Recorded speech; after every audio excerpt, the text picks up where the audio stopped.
Worked at all? Yeah, the webcam's working. Yep. And in fact, I've just got a live stream going. Yeah, sweet. I just need to. I can just send. I just need to figure out the link to it. I can send that to you and see what the sound's like on the other end. Yeah, let's get a laptop out. Let's grab my laptop.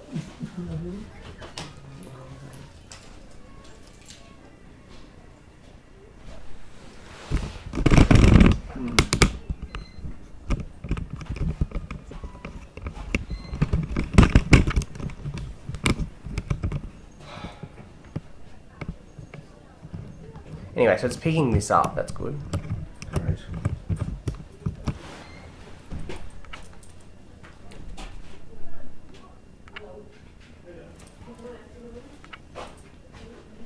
John, can I use your computer just to try and? Is Yeah, it sure. on? Yeah.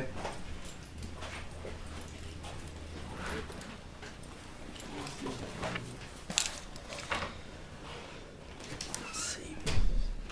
Have you gone through all the settings and stuff through YouTube and stuff yet? Because it seemed fairly involved.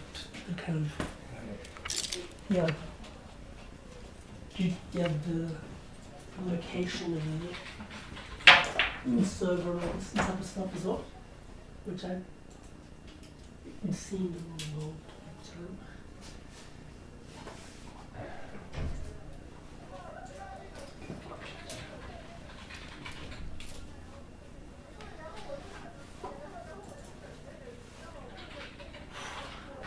You've got how hard it is in this room.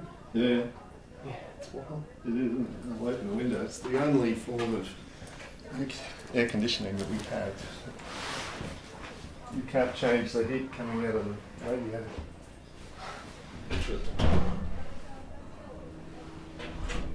All right. So there's what it looks like. That's not too bad, is it? That's good. Actually, anything. That's awesome, cool. Anyway. Alright, so we'll pretend that I'm speaking. Testing 1, 2, 3.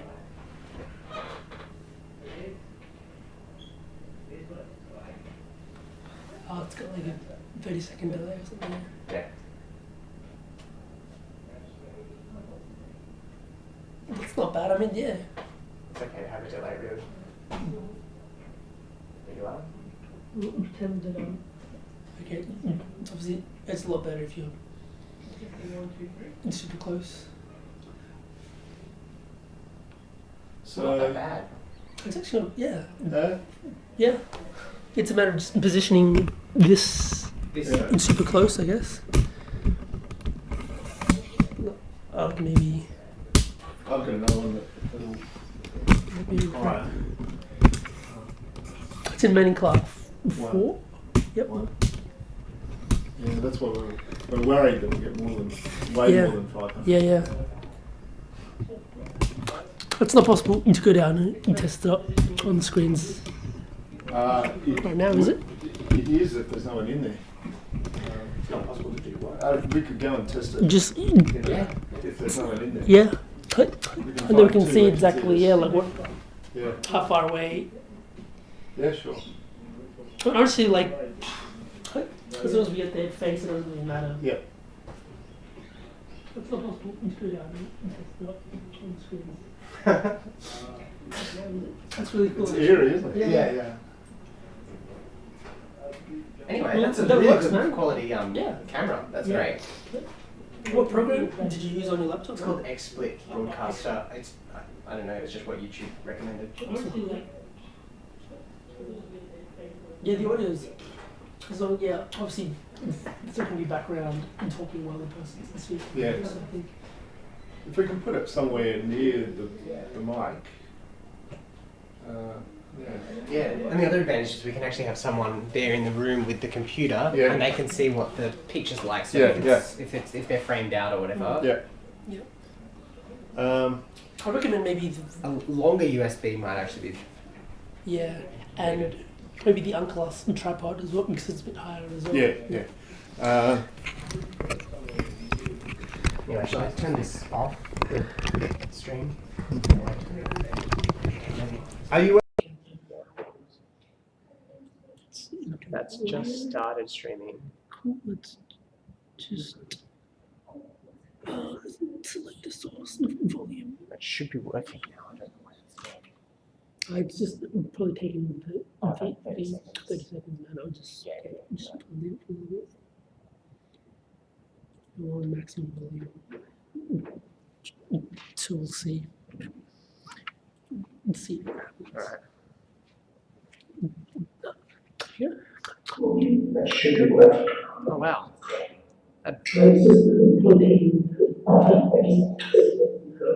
Audio's good. Let's you want to do a test and just speak for like, but you should man. So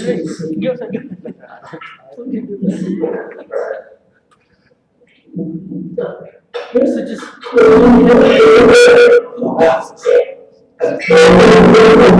sorry. Just tell me what you had for breakfast at the podium. Is that a good? No, just basically what it's saying. All right, testing. This morning for breakfast, I had muesli and oranges. It was delicious. It's really good. It's really good. And what about if you move over here and tell us again? Yeah, okay. All right, I don't know how, they could be speaking really loudly or they could be speaking reasonably like this. So I don't know how it's going to sound. I'm going to turn it on. Yeah. This morning for breakfast, I had muesli and oranges. It was delicious. It's really good. Totally clean audio? Yeah. Pardon? Yes. Yeah, okay. So, I'll actually, let's test it in a different location. Like, what about if we go here? That's fine.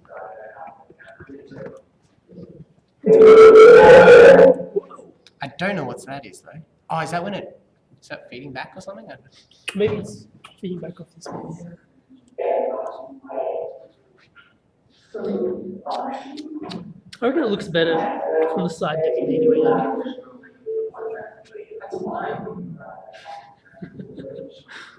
That's cool. What is that? If they get feedback loop, it just happens like that. So I guess we'd just have to mute it until someone would have to mute it and kind of be here and controlling and making sure it's not like the audio is not. Yeah, I think we probably need someone on both ends though. Yeah. We need someone on this end making sure that the stream is good. Well, you can't do much on this end as long as it's setting up But like the position of the camera and like stuff. but they could be moving around and things, you know? Yeah. Well, what we usually do is we just tell them, hey, we're live streaming. Can you please just stay by the podium? Which they sometimes do, or they forget, you know. So. Yeah. Great, if you speak there, we might need a bit higher, depending on, they'll probably be. Yeah. Sweet. Testing works. Yeah, I think that works, man. Yeah. Awesome. Audio's great. And so all we need is an extension cord with the laptop. Yeah. Yes, that's it. And we need one person on both sides, I think. Yeah. There's not going to be any, like... Time. Are you going to be there as well? Like, you can be... I might stay with this one just because I've used. Yeah. You stay with your laptop and then we'll get... And someone else maybe... Which just... You can hear and adjust the volume. Yeah. So, yeah. What you guys are going to do is just tell them it's being live streamed and if they can just stay by the podium.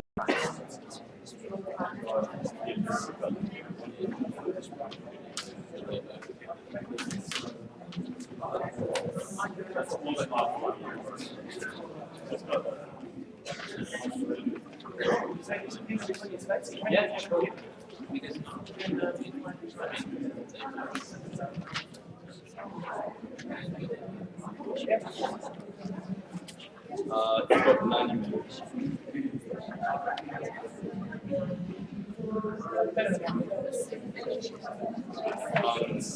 So I put the one with 1 minute and one with 90 seconds.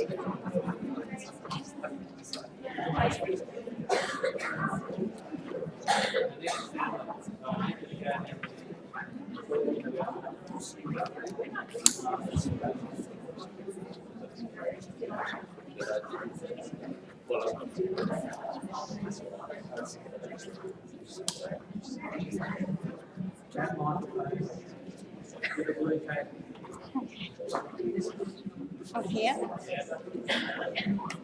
Testing 1, 2, 3. It's on.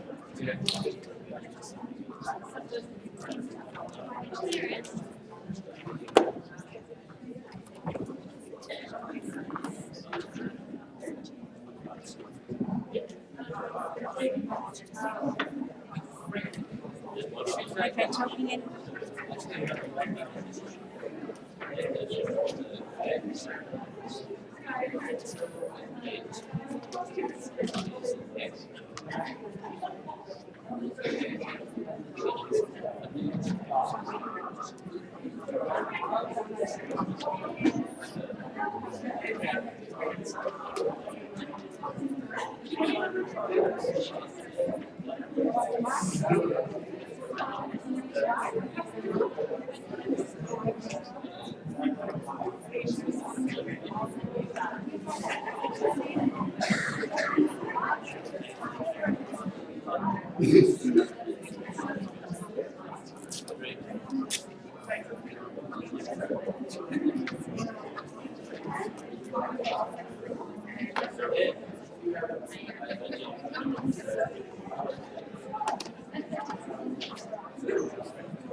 Yeah, just like 2, maybe slightly. Maybe that would be fun.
Hey,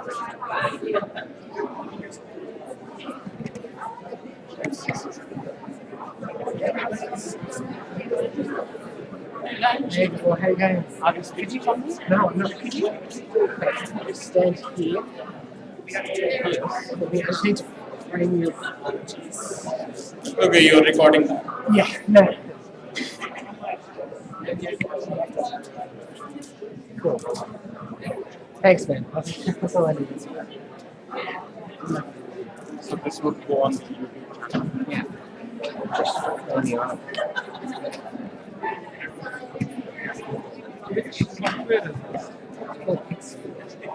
Sorry, can you stand there just one more time? It's just like.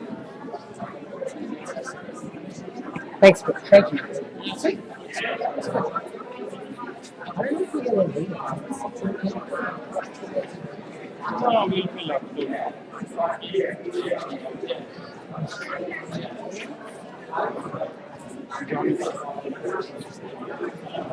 Daniel?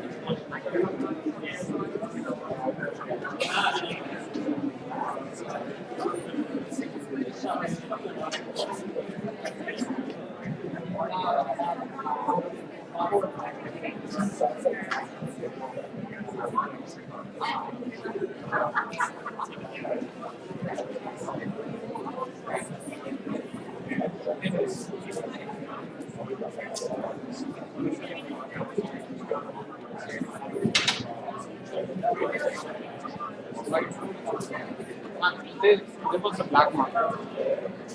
Black market.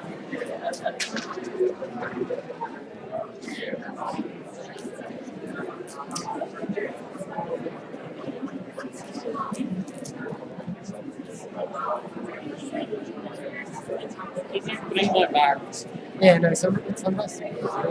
why do you use a different? I just can't put a message in the other room so it's not just a random word. Yes.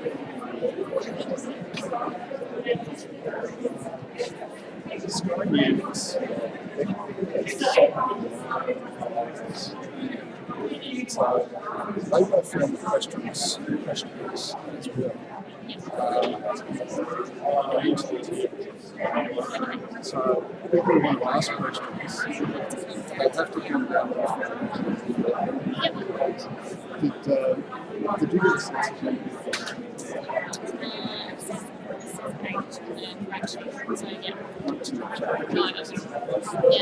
it's just like your experience.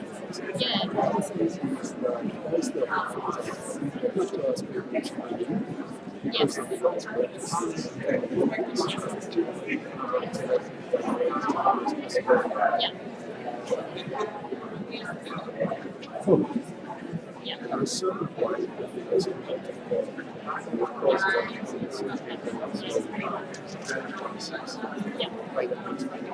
I just need to put them in class.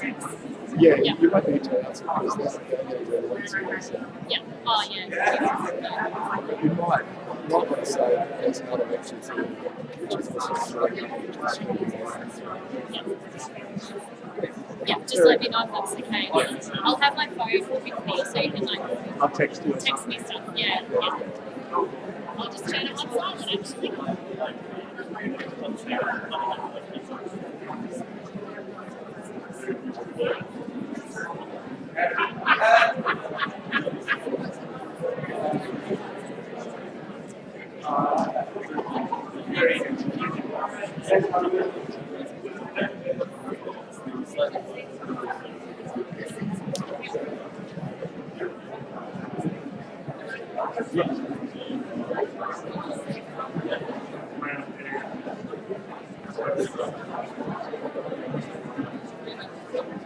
Testing.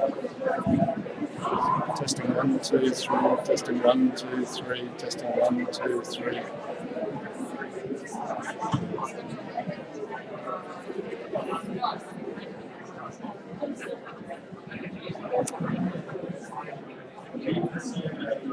Testing 1, 2, 3. Testing 1, 2, 3. Testing 1, 2, 3.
Yay!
Just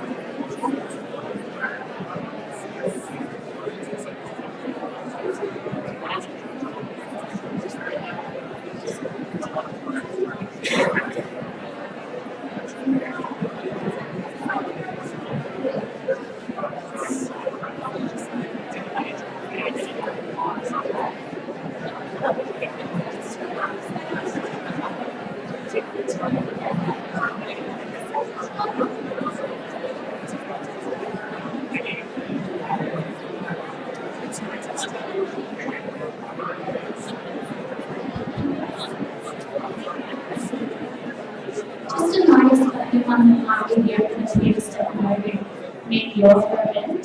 This is the whistleblower event. The Peter Stefanovic mediocre event is in one of the adjacent lecture theatres.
We'll be starting shortly, so I have the people standing up along the back to come down to the seats in the front. There's still a number of available seats in the front or just on the right-hand side over here.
I'll just ask people sitting in aisleways and stairways to find a seat down the front here.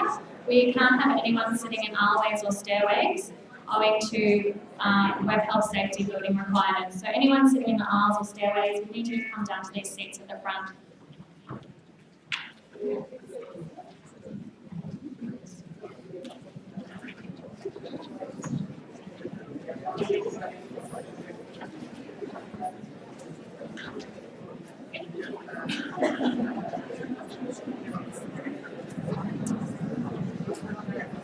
Good evening.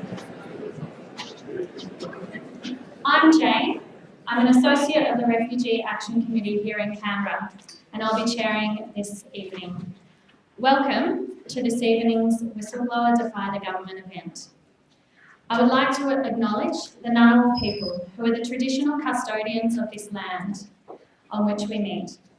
I pay respects to the elders, past and present, acknowledging their stewardship and continuing relationship with the country, and extend respect to any other Aboriginal or Torres Strait Islander people here with us today. In the last week, there have been over 30 international media articles from publications including the New York Times, Al Jazeera, the BBC, CNN, National Public Radio America, the UK Independent newspaper, PBS NewsHour, and the Portuguese language newspaper Mundo. These publications have been focusing on the issues in the Nauru and Manus Regional Processing Centre. With the release of the Nauru files, the world is listening. And now it is your chance to hear from the mouths of some of the authors of the incident reports contained in those files. We encourage you to get on social media and tweet using the hashtags on the screen to mark our social media response. Though ask that out of respect to the speakers and those around you that you put your phone on silent for the duration of the event. It was perhaps a provocateur nature in Professor Isaacs, which had him swap schools with his identical twin brother for a day during his childhood years. Training in Oxford and London, Professor Isaacs moved to Australia in 1989, taking on the head of the Department of Immunology and Infectious Diseases role at the Westmead Children's Hospital and University of Sydney. He continues to this day, now though, as a senior staff specialist in the Department of Infectious Diseases and Microbiology and a clinical professor in paediatric infectious diseases. Professor Isaacs has continued study in Australia, including obtaining a postgraduate diploma in bioethics at Monash University. He has had over 350 papers published, written 10 books on paediatric infectious diseases, neonatal infections, immunisations and ethics, and is the editor-in-chief of the Journal of Paediatrics and Child Health. Professor Isaacs was not the first of his family to work on Nauru, his son Mark having worked for the Salvation Army and written The Undesirables following his time there. After his visit to Nauru in 2014, Professor Isaacs, as well as one of his colleagues, both experienced nightmares related to their visit. He decided he would need to speak up when he realised how powerless all the people he met on Nauru were to influence their own fate. Please welcome Professor Isaacs to the lectern.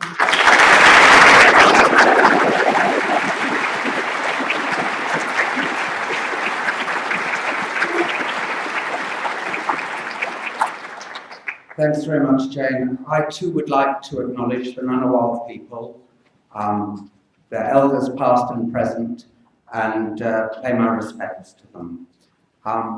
It's great to be back in Canberra. My wife, Carmel, is a Canberra girl. She's with me tonight, brought up in Yarralumla and went to St. Peter Chanel School. There you go. So look, we're talking about whistleblowers tonight, and the reason that we have to have whistleblowers, of course, is because of the secrecy that's been put on by governments of both persuasions ever since 1992, really, when we first introduced mandatory detention in this country. That's 25 years next year of shame, isn't it? So my interest in this, if you like, apart from just being a good citizen like all you people here tonight, and I thank you for your presence, is that I work at the Children's Hospital in Sydney, and Westmead Hospital, and I ran a refugee clinic since 2005, so that's over 10 years now. And I started it because I'm an infectious disease physician, as Jane said. We were having kids arriving with malaria parasites in their blood, and we didn't know what to do about it. And I went to see them at the adult hospital with their parents, and then I said, we better start up a clinic for the children. So I began seeing refugee children from an infectious disease health point of view. But increasingly over the years, we've been seeing children of asylum seeker families with severe mental health problems. We've now started administering a questionnaire to all of the children who arrive, and in the last year, over 60% of the children that we see have post-traumatic stress disorder. Now, why do you get post-traumatic stress disorder? So this government, of course, will blame the victims, and they'll say, well, it comes from their country of origin, it comes from the terrible boat journeys they've taken, and they will deny that it's got anything to do with immigration detention. But that's not correct. Because yes, you do get post-traumatic stress disorder from terrible traumas in the country of origin, and yes, you get them from going on terrible boat journeys. But we know that people who've also been in prolonged, indefinite immigration detention get increased mental health problems. So we are damaging people by putting them in prolonged detention. And as Paul will tell you later on, it's not just prolonged detention, it's not being in control of your fate. You do not know when you're going to get out. It's worse than being an Australian convicted criminal in prison, because at least a convicted criminal knows when they're going to get out and how they can then get on with their life again. So in 2011, a nurse came to work with us as our clinic coordinator. We'd had a different coordinator before then. She was a rather feisty young English nurse called Alana Maycock. And she said to me, David, you don't advocate enough for these people. I should do my Cockney accent. David, you don't advocate enough for these people, she said to me.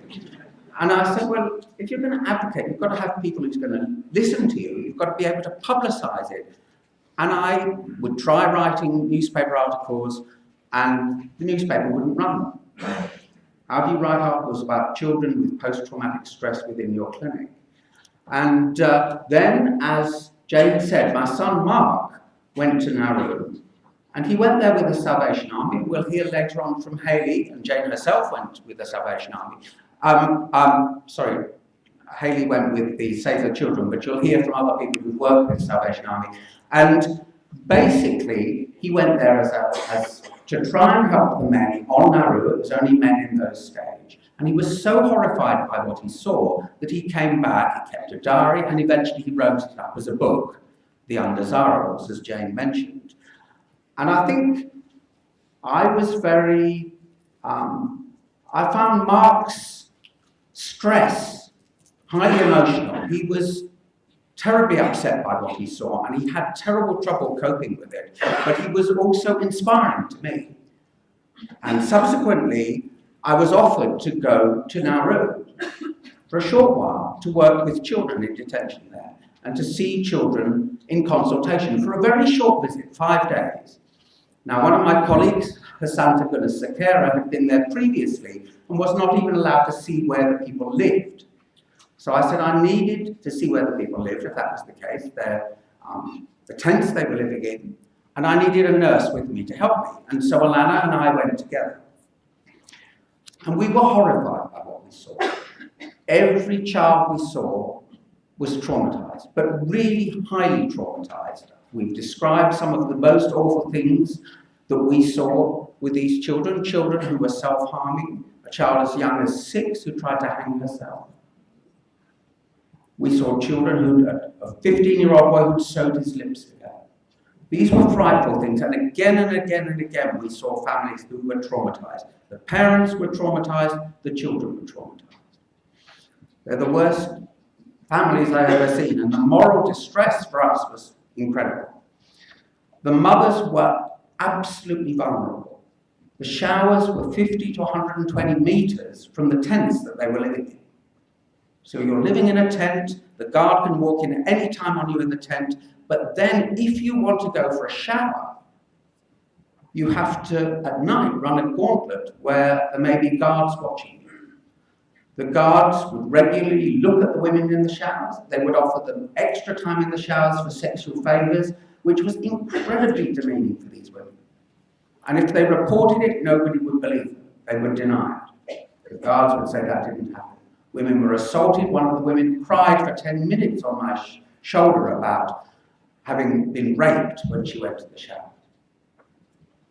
I'd never seen anything like this. And as Jane said, when we came back, Alana and I said after about a week, we've been back still shattered. Are you sleeping? No, I'm having nightmares. So am I. So we're having nightmares after 5 days in Nauru. What are the families doing? They've been there 14 months on average at that stage. It was devastating. So then I said, we've got to speak up. And actually, when I was talking to the families, I thought, what can I say that's positive? And I'd say to them, there are people in Australia who care. The fact that the guards here or the healthcare staff here call you by your numbers instead of your names, that's not true in all of Australia. In Australia, there are plenty of people who care. And I'll be talking to those people and saying, come on, we shouldn't be doing this. And I will publicise it, I promise you. And that's all I felt I could offer these families in the time that I was there, because everything else was just band-aid. So we came back, we wrote an article. I said to my son, I'm a bit worried, we're going to get prosecuted for this. I'd signed a contract saying I wouldn't do such a thing. And so he put me in touch with Julian Burnside, the lawyer. And I have to say, Julian Burnside's my hero. He was somewhat my son's hero, and he's my hero as well. And he just said, David, he says, they won't prosecute you. I really like your article. He said, but if they do, I'll give you the best defence you could ever have for nothing. I said, that's fantastic. If I go to prison, he said, don't worry, you won't go to prison. I said, is it me that goes to prison or you? Shut up, And subsequently, I've had a number of young doctors and healthcare workers who've been scared, and Hayley, who's going to talk, she'll tell you how scary it is to be a whistleblower. It is. Look, I'm a 65-year-old doctor, and I was scared. Okay, so what about these youngsters? How are they going to speak up? And Julian Burnside again and again has said, we'll take them on. We, the lawyers, will take the government on. So the government won't prosecute us. So we did publicise it. We've been talking ever since, both Alana and I, and she's the brave one with two very young children. She would be here tonight talking, except that one of them broke his collarbone playing soccer, 5-year-old, and so she couldn't come tonight, and she says sorry and all the best to the rest of us for tonight. So look, the government decided to try and silence us even more, as you know, and in July 2015 brought in the Australian Border Force Act, which means that for speaking to you tonight about what happened in Nauru, I could well be subject to prosecution and go to prison for 2 years. And all of us speaking tonight, and it is shame. It's shame because it's silencing freedom of speech. It's an anti-democratic law, and one which I'm glad to say Doctors for Refugees are challenging in the High Court at this very moment. So we will speak out despite that, but it requires courage. And believe you me, the younger you are, the more courage you need, because the more of the rest of your life you've got to live. Okay, so yes, it requires courage, but it's really important that we do this. The cause is incredibly important, that we speak up for freedom of speech, but even more, that we speak up for people in immigration detention who have no voice of their own, because that's what advocacy means. It means giving a voice to people who have no voice. Thank you.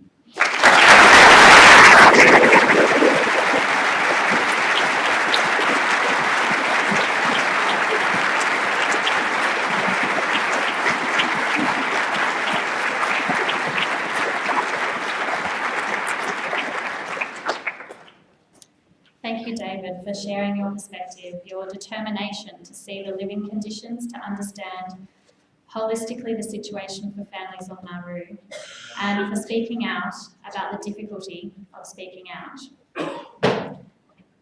Prior to working in Nauru, Toby Gunn had been working as an assistant program manager, delivering programs to over 200 youth in Wolverhampton in the UK. From January 2014 to March 2015, Toby worked as a recreation officer with Save the Children.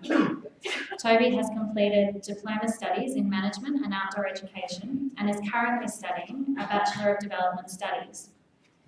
Coming from a family with strong values and beliefs in regards to refugees, Toby remembers through his childhood his family supporting refugee families to resettle in his local community. Having spoken in Canberra and the wider media on a number of occasions, he needs no further introduction, Mr. Toby Gunn.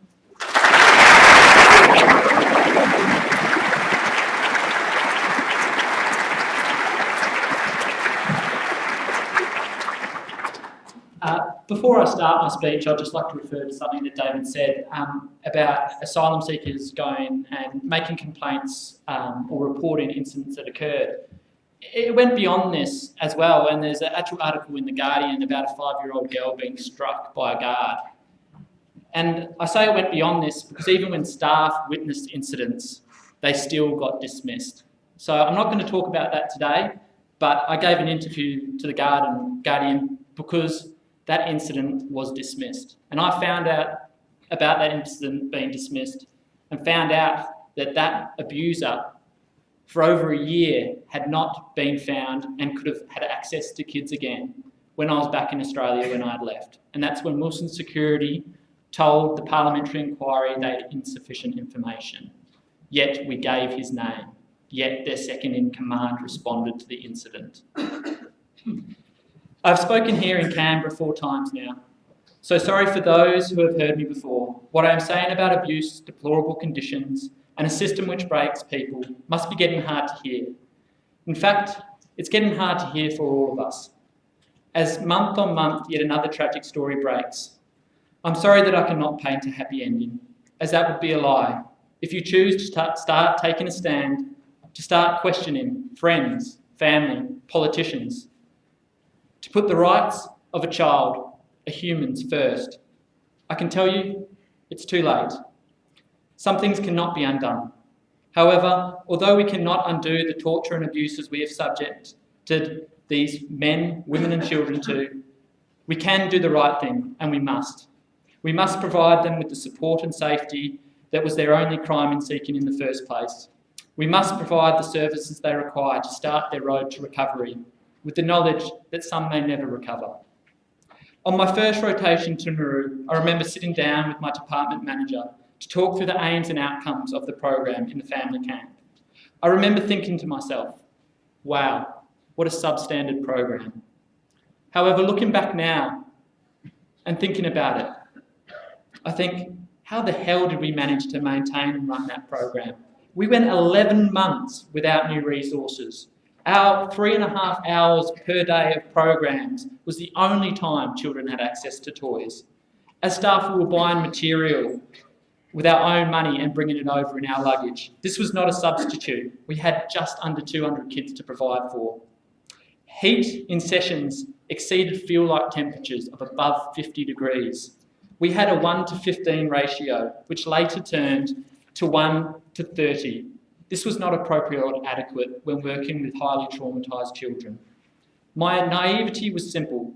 I'd never worked in a place where a human's best interest, let alone a child's, was not put first. As a team, we requested a training session with a specialised trauma counsellor to ensure we were documenting everything appropriately, in hope we could get more children the help that they needed. We had to stop him and re-ask the question, as what he was describing was the manifestation of serious trauma, what it looks like in a young person's behaviour. I remember a co-worker's comment. You're describing just about every child we work with. We need to know about their acute cases. I shall share a story of a child who would follow me around and other staff, asking thousands of questions, week on week. It was more for the interaction than the actual answers. He was the first there in the morning, the last to leave at night. This young boy would follow us right up to the point where the guards would have to turn him round, asking us to stay a little longer. Because as soon as we left, he was alone, in the dark, the eerie shadows cast by the big spotlights run by generators. His parents were so unwell they often didn't leave their tent. He would sometimes smuggle food out of the eating area to them as they missed some of their meals. I remember one morning I was down in the camp building some cricket nets. Now by cricket nets, I mean security fence held together with a bit of rope on the gravel. Not the SCG, but essential, as by this time 150 Tamils had arrived. No one was really up, as it was 7 a.m. and not a school day, but of course this young boy was. He probably hadn't slept. He asked me a question with utter sincerity that broke my heart. Toby, what were your parents like when you were my age? I'm confused. My parents don't get up. They don't play with me. Other children play with their children. What is wrong with me? He was trying to understand if it was normal. Now, it's not that his parents didn't care or love him. They did. It's just the weeks that turned to months that faded into years takes its toll on mental health. From rotation to rotation, I'd see families, units breaking apart, the toll of the place coming too much to bear. Now this child is still waiting in detention for us to return the childhood we never had the right to take. One of the things which is important to understand is how controlled movement and forced containment creates traumatisation and further traumatisation of these vulnerable people. As they are not just only subject to the abuses, but they are also forced to witness abuses outlined in the leaked reports this week. I'm going to use an event to show how this occurs. One night, a young boy came into the recreation tent, and I could see from his body language that something was wrong. What's going on? It was his brother. He was up on a roof threatening to jump. He had been up there for over an hour. And his brother had come to me because he wanted me to come and try and help. When I arrived, I offered my help to the negotiators who were there in charge of the situation, as I'd worked closely with this family. The sight I was greeted with was this young youth sitting huddled on top of this roof, looking down at mattresses that had been laid out below him. One of them had splatters of blood from someone's previous attempt. I looked around. There were his friends watching in great distress. But more distressing was that there was young children watching. One of them came up and asked me, "Toby, do you think he will come to recreation tomorrow, or do you think he'll jump?" I had to ask the older teenagers, which wasn't appropriate to do so, but it was the lesser of two evils to help me try and get these young children away. There had been no attempt to corner off the area. Now, this young man, after 2 hours up there, was hugely courageous, and he climbed back down. Later that night, after he had been risk assessed, and assigned guards that would follow him within arm's length and sit watching him sleep that night, he came and spoke with me. This was common practice, as unlike Australia, the services are not there to fully support people in this situation. You would know, as a staff member walking into camp, who had tried to commit suicide the previous night, as guards would follow them around, ready to restrain them. He was still very upset, and he asked me a question that night. His question was, "Toby, I am a good person. You are a good person, and you are Australian. I am confused to why good people can do this to us. What would have you said to this young boy?" For me, it was not just the horrific incidents of physical and verbal abuse I witnessed that was confronting, or the incidents of self-harm or suicide attempts, or seeing the effects of sexual abuse has on a person. It was also the small things that hit home. A mother not being able to bake a cake for a child, a family celebrating a birthday with no presents, smiles on the surface, but when it's all over, the father breaking down in private, so ashamed he cannot provide for his family. A wedding anniversary in a mouldy tent. I remember a small child I worked with running up to me with a drawing. "Look, it's you." I wish it was me. I had turned into Superman with red hair, one arm about double the size of the other. I had missed leg day at the gym as I had 2 stick legs. "Oh, thank you. It's great. That's really kind." As I held that picture, my eyes dropped to the bottom corner. A big, chunky, squiggly letter had caught my eyes, followed by equally squiggly numbers. She had signed it with her boat ID. Now, young children are quick learners, which meant many adopted their boat IDs, as that is what every service provider, bar Save the Children, called them by. But imagine being a parent and your young child coming up to you and handing you a picture and seeing a boat ID, not their real name. Now, they're not all sad memories. There were many laughs. These children and youth showed resilience and courage in the most trying conditions after all they had been through. I remember one youth running up to me to show me what one of the others had made. He had made a kite out of a garbage bag, skewers and sticky tape he had nicked from school. Now this kite was stupidly high up. "Toby, it's 1 kilometre."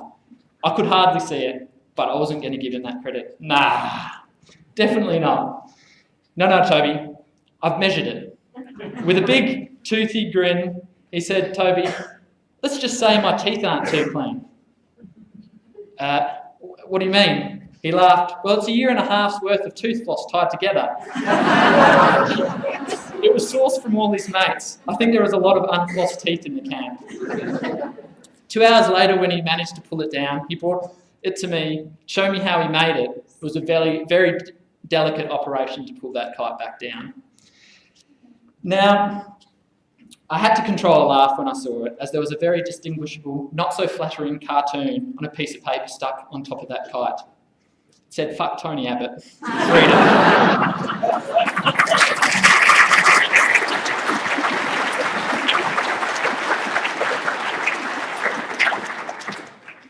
He wanted to teach the other kids how to make kites, as kites solved our resource problem. By this stage, we were towards the end of our 11 months with no material resupplies.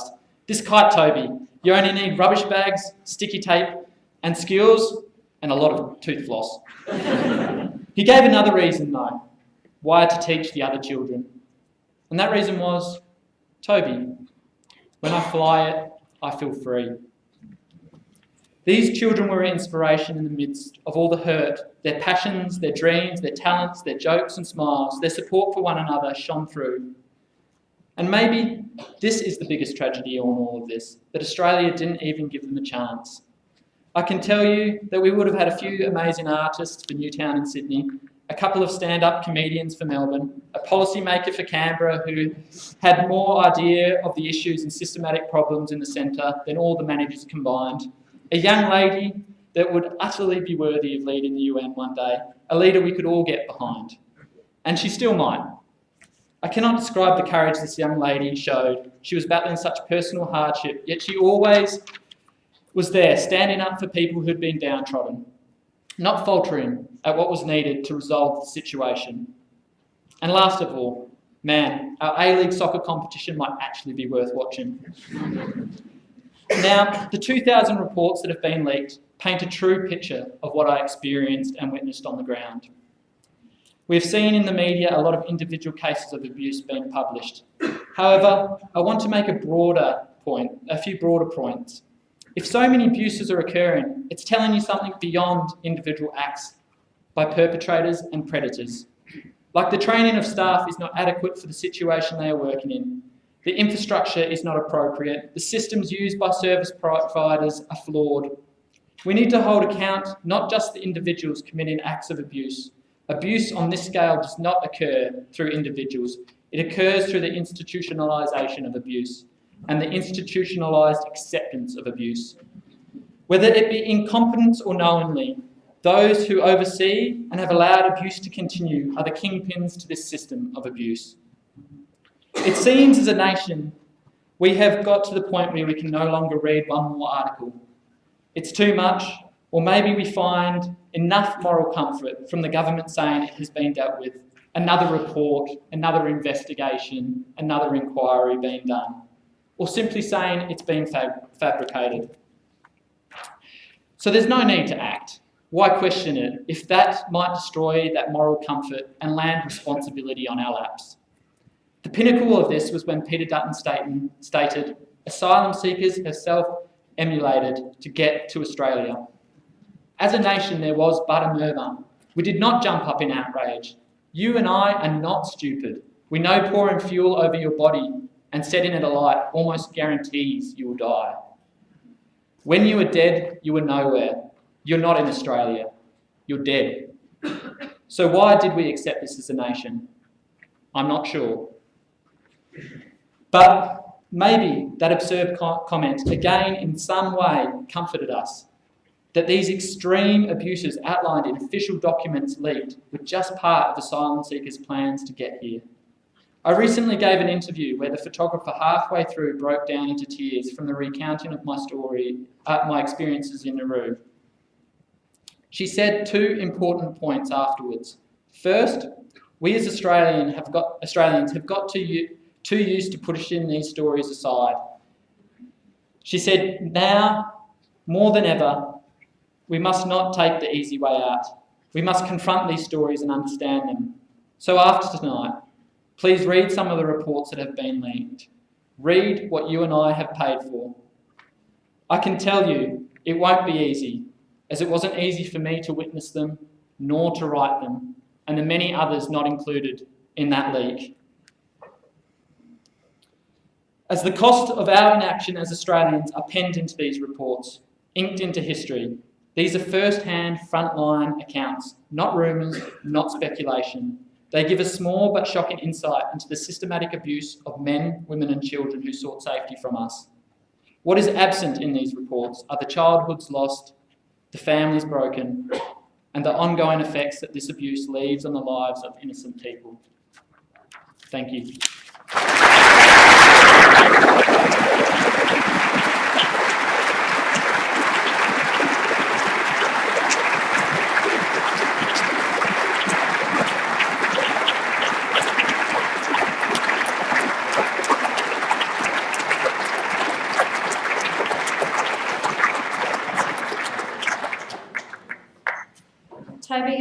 stories of the relationships you build and observations you have made of the stunted emotional development and deterioration in mental health of the children you worked with are heartbreaking. And yet you tell stories like the kite that flew so high and free, which is completely heartwarming. And though I've heard it a number of times now, it still breaks me every time. We must provide these people the support and safety and the road to recovery the asylum seekers need and the refugees. We must not take the easy way out. Hayley Bellinger worked in Nauru, both with the unaccompanied minors and as a child protection caseworker. She holds a Bachelor of Social Work and Human Services and is currently undertaking a master's study in International Public Health. Over her 6-year career in Australia, Hayley has worked with at-risk youth and vulnerable adults. Her interest in refugees and asylum seeker policy was sparked while studying and travelling in the Philippines and South and East Africa. When Hayley nervously told her mother, who she describes as the worry ward, of her intention to join the panel here tonight and become a whistleblower, her mother replied, "Hayley, I'm behind you. This is the right thing to do, and I will bake you the cake with the file in it if they put you in."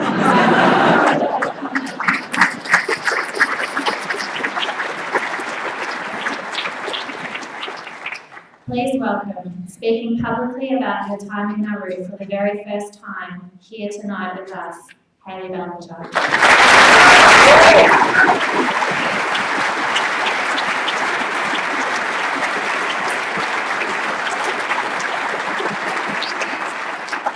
Mum's going to be excited she got a mention, I think. Firstly, thank you for having me and for sharing our grave concern about the men, women, children and young people being detained indefinitely offshore. I'd like to start by saying this is, as Jane mentioned, my first time. It is a first for me to speak out about what we witnessed in Nauru as workers, and more importantly, about what the asylum seekers and refugees have experienced and continue to experience every day. I'm shy and really nervous about public speaking, so please bear with me if I stumble through some of this. When I was first approached to do this, one of the questions that was presented to me was, why now? For me, this has been in the making for a long time. I like to pride myself on being an advocate and believe wholeheartedly that as privileged members of this world, we have an absolute duty to speak on the behalf of those who have no voice, or maybe whose voices are speaking but cannot be heard. I don't want to sugarcoat it, speaking out is hard, and it is a moral dilemma that we all battle with, as we've heard before. The knots in my stomach right now, my inability to sleep properly at night, and that feeling of fear that gets caught in your throat is nothing in comparison to the suffering that children, men, women and young people experience in Nauru. So in saying that, not only is this the right thing to do, the necessary thing to do, but it is time to stand up to the oppression of not only the offshore processing institution, but to the Border Force Act, designed to purposefully instill fear and shut us up about what that institution is doing to innocent people. Before I share with you some experiences of the asylum seekers and refugees from Nauru, I'd like to quickly speak about the impact the entire policy has had not only on those at its centre, the targets rather, but to all those that have come into direct contact with it. It's hard to paint a picture of the trauma inflicted upon not only asylum seekers and refugees, but on professionals, but I'll try. I feel I can speak generally about this because I know many of my co-workers well. I've watched strong, energetic and hopeful practitioners start to second guess themselves and to morph into shells of their former glory. I've watched trauma and PTSD take a hold of not only one or two of us, but nearly all of us, manifesting in one way or another. I've worked alongside people who have seen the aftermaths of genocides in other countries, who have worked with the rehabilitation of child soldiers, been actively placed in conflict zones around the world.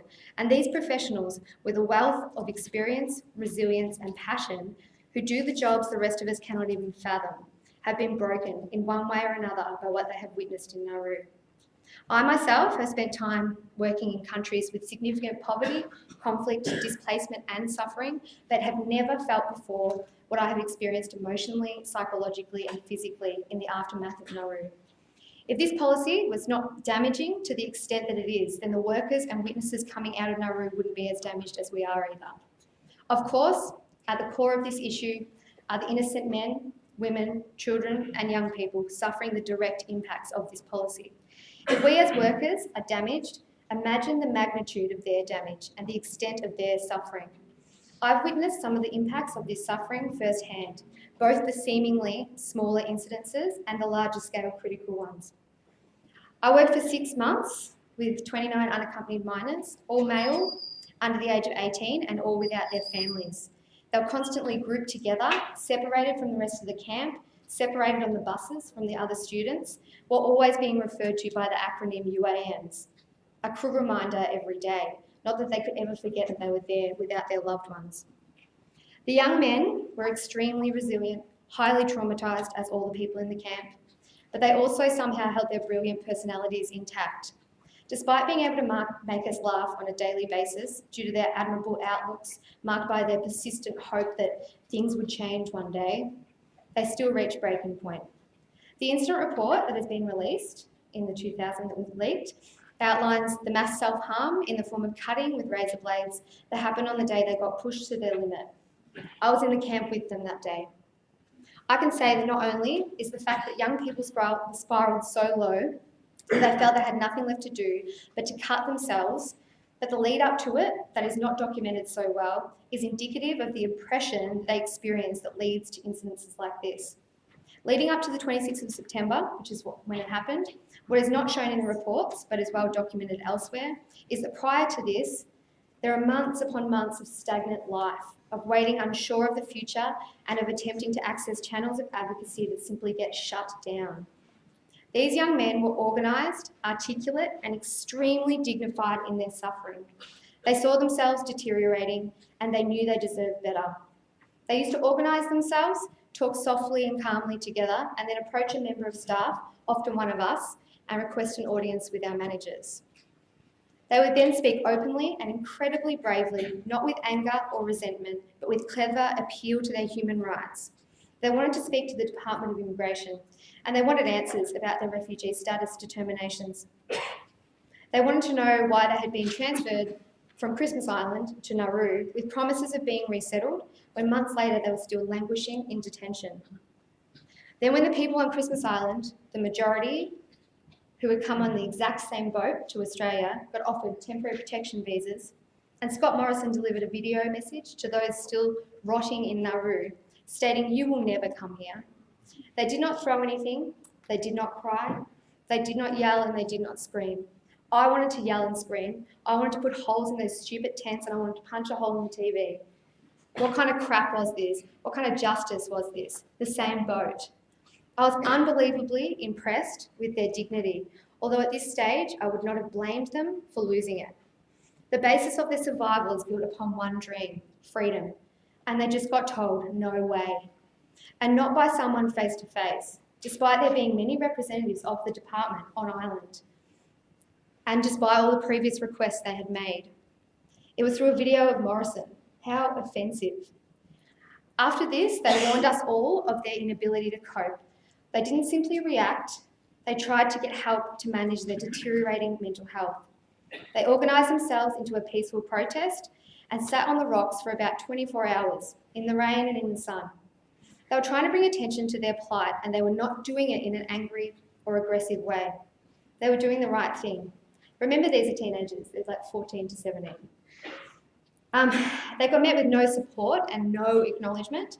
In fact, we as staff, instead of being encouraged to check in with them or offer emotional support, were encouraged, no thumbs up. Don't be seen to be supporting them. Don't smile at them, don't make eye contact. The next day, disempowered, institutionalised and fatigued, they tore the place and themselves apart. Many traumatised young people I've worked with in Australia would have done that reactively in direct response to being told their last atom of hope had just been taken away. The way things are run on Nauru directly and indirectly causes people to reach the point in which they will self-harm, attempt suicide, or God forbid, set themselves on fire. I now have no doubt this is what this policy was designed to do, as we've heard before. I've watched it unfold with my own disbelieving eyes. When the young people were settled into the Nauru community and finally got their refugee status hand-downs, they were faced with a whole new set of scary challenges and abuses, which I won't speak about today. After that, I went and worked with the child protection, so I stayed inside the camps. I was speaking to an old co-worker and friend last night, and I asked her, How do I even begin to capture not only the major suffering, but all the little things that were done to these people? We were reminiscing on how we used to bring resources, as Toby mentioned, into the camp all the time, including underwear, socks, toys, books, you name it. I mean, how is that stuff not easily accessible for people in a camp that costs billions of dollars to run? Or how I had seen better living conditions in IDP, so internally displaced camps, set up by the UN after natural disasters in the northern Philippines. Or how a big delivery of toys that were donated by the Australian public for the kids never got to them, or eventually, like I think it was 6 months later or something. Or how a client disclosed to me that she had been sexually abused inside the camp by a guard, but despite reporting this previously, nothing had been done about it. Or about how we had to smuggle into the camp some paint and find a piece of plywood to paint a blackboard for the Tamil kids because they wanted to practice their maths, and that request was denied. Or how people were hoarded like cattle onto buses and then planes with no warning and no consultation and transported back to Nauru, always overnight after being in Australia for medical treatment. Or how guards yelled out vote ID numbers like DIB 009, obviously that's not a real one, instead of children's names, and they would answer to them immediately. Or how the kids exhibited an alarming rate of sexualised behaviour, or how the toddlers were struggling to learn to walk on the rocks. Or when a 4-year-old girl said to me, "Hayley, is my mummy going to die? I feel like she hurts so bad she may die. I don't want to be alone here." Or the tears or screams of suffering that could be seen and heard daily, distressed mothers that could not cope. Why did I bring my child here? What have I done to them? Look at them suffer. I want to tell you about one of the children I worked with, a 6-year-old. He was there with his mother and father, who were often so fatigued and mentally unwell, suffering from severe depression, like so many others in the camp. And they couldn't provide him with the attention and affection that he needed, so he'd often seek solace with myself or other staff members. My fondest memory of him is when he performed with his class in the recreation tent for Christmas in 2014. I don't know if you were there, actually. The teachers at the school organised each class to perform a song, and his was Thriller by Michael Jackson. He was dressed as a zombie and took to the performance like a professional actor, animated and engaging. The dance was perfectly in sync, and that night I saw glimpses of the vitality of life that children have. It was a beautiful moment, but one that unfortunately was an anomaly. Shortly after, the children soon returned to their fatigued, emotionally dysregulated and saddened states. During the day, I would often spend time with him in the camp, engaging in imaginative play and making up games with the limited resources we had. He was an extremely clever boy, all too aware of the world around him, and watching him attempt to make sense of what was happening to him was heartbreaking. After our activity, as tradition, we would sit down and talk. He often asked me questions about the camp during this time. Why is security mean to us sometimes? I never used to have so many bad dreams, now nightmares all the time, every night. I am scared to sleep at night. I don't want to sleep, so I lay awake and listen to my mother cry. Forever etched in my memory is the day he looked around him, at the rocks on the ground, at the high offensive fences, at the guards in khaki green militarised uniforms forever present, and then down at his ID badge with a boat identification number in bold, large writing, more predominant than the small text in which his name was printed underneath. He then looked at me thoughtfully and said, "Hayley, what have I done wrong? Am I a bad person? I thought the people that came into our house at night and hurt my dad, back in his country of origin, were bad. Am I like them? I feel maybe as if I've murdered someone. Is that why I'm here?" I replied, "No, you are not bad. You are clever, funny and kind. You should be so proud of who you are." He replied, "Then why am I in prison if I'm not bad?" I used to think this was an impossible question to answer, as I grappled with it myself. In the aftermath, I am now stronger in my answer to this question. You, innocent 6-year-old boy, and every other beautiful child on Nauru are being held indefinitely in detention by a group of people who run a country that is meant to be a champion of human rights, who is meant to be a signatory to this thing that we call the United Nations Convention, pledging to take in and provide safety to the most vulnerable in our world. You are being purposefully ignored, dehumanised on and off island, and you are being blamed by these people, you know, the same ones that are meant to be protecting you, for being so unwell, so unbelievably stretched to breaking point that you swallow bleach or razor blades, that you cut your arms and legs, that you try and hang yourself. I used to say sorry all the time on Nauru to all the women, men and children, and I continue to say it now, although it seems inadequate in the face of their continued suffering. I'm sorry that despite having many better ways to process the claims of those seeking asylum, our government chooses an inhumane, indoctrinated hellhole that has driven people to suicide and continues to perpetrate harm on a daily basis. Sorry is not enough anymore. It has lost its touch, its impact, its meaning. What we need to see now is action. We need to see the closure of these camps and the rehabilitation of these traumatised people in Australia. I always get asked stupid questions by members of our great Australian public who don't agree with bringing them here. They constantly ask me, where are they going to go? Oh, you'd bloody house them, would ya? My response is without hesitation. Of course I would, in a heartbeat. I would open my doors to every single one of them. I'd like to finish with the voice of a 17-year-old refugee who is in Nauru right now and wanted me to share this statement today. Can you please tell them on our behalf we cannot take this anymore and it is becoming more difficult every day. Children, youth and parents are suffering in here. I believe people have access to these reports, so every report exactly matches to the situation we are living. We don't deserve to be victims of this policy. We deserve more than this.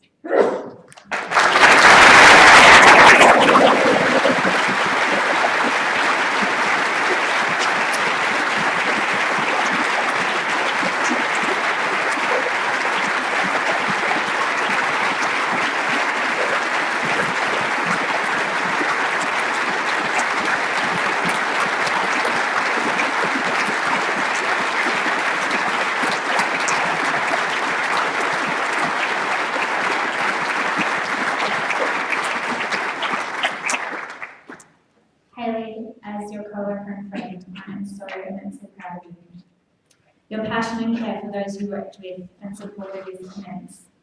The stories you share of the stagnant life and conditions in the camp bring those 8,000 pages of incident reports to life.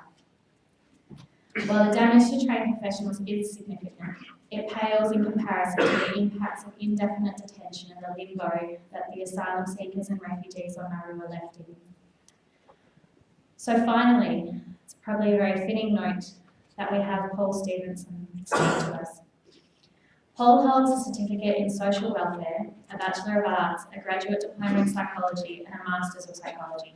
Paul is a recognised international trauma psychologist and has been involved on the ground in many significant trauma events over the last 20 years, including the 2002 and 2005 Bali bombings, the Thredbo landslide, the Indian Ocean tsunami recovery, and supporting families of the MH370 Malaysia Airlines disappearance, as well as many natural disaster events in Australia. In 2003, Paul was awarded an Order of Australia Medal for service through the provision of assistance to victims and their families following the bombings which occurred at Bali. Paul was also awarded the United Nations Association of Australia Queensland Community Award in 2012 in recognition of his contribution to humanity through disaster relief and mental health work. Paul worked as a clinical psychologist at both the Manus and Nauru regional processing centres, providing support to both staff and asylum seekers.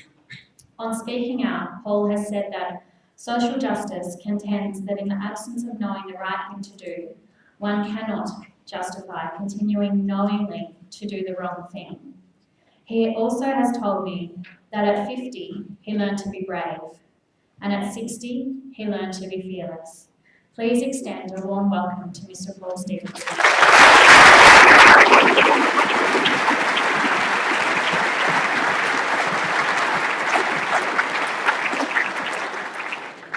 Good evening, ladies and gentlemen. And a very warm welcome to all those members of the Australian Border Force who are with us tonight. And just put your hands up if that's you. I notice you're not in your black and gold braided uniforms tonight. You call me a spy.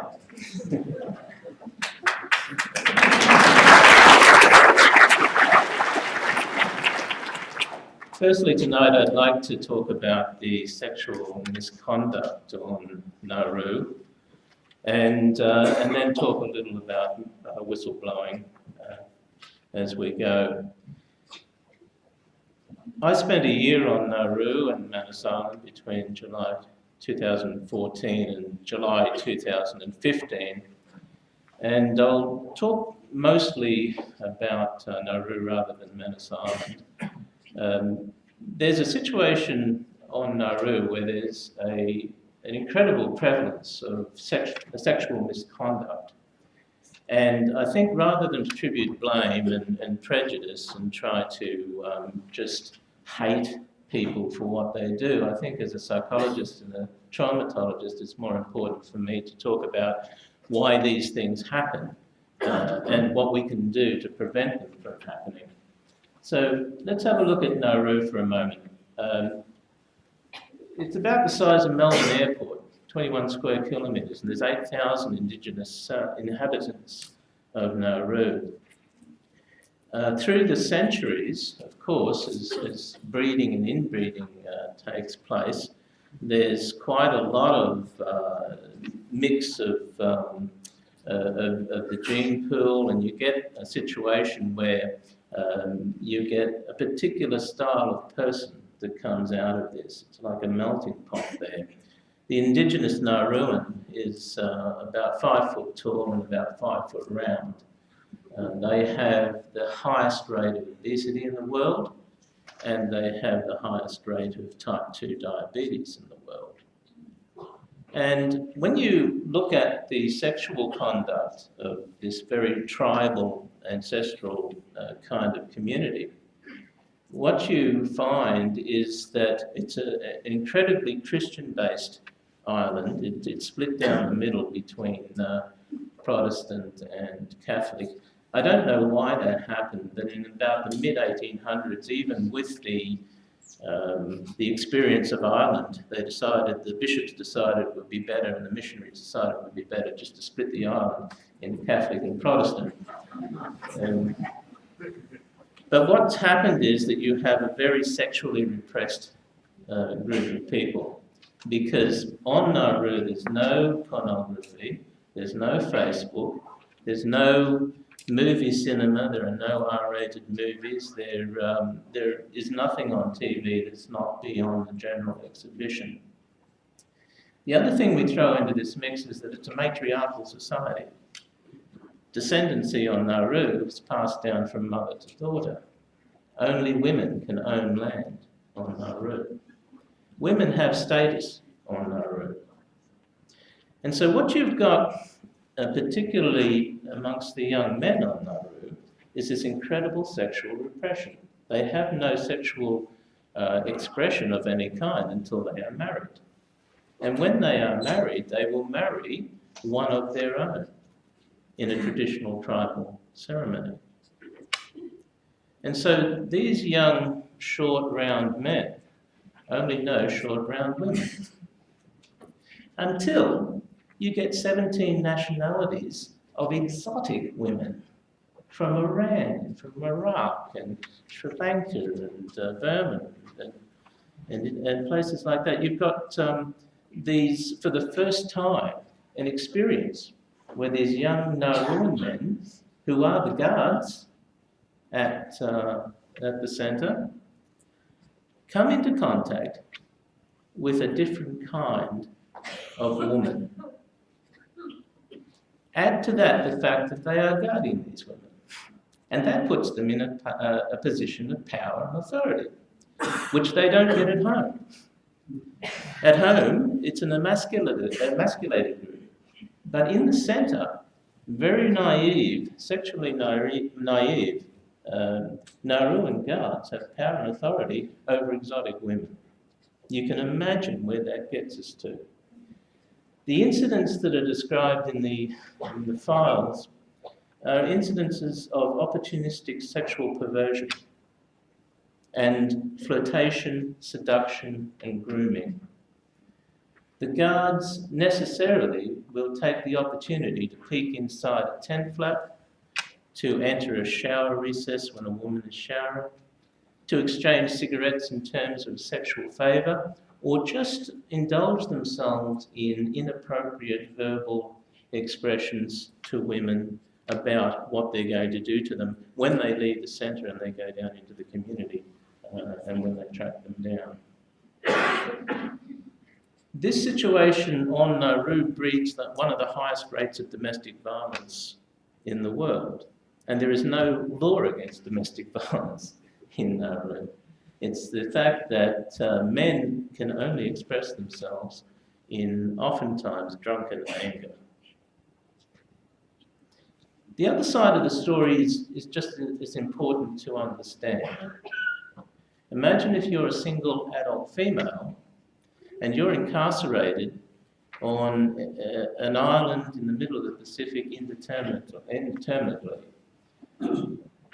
If you can liaise with a Nauruan guard to the point where you can form some sort of relationship, to the point where you might even become pregnant to that guard, then in a matriarchal society, that's a ticket to Nauruan citizenship.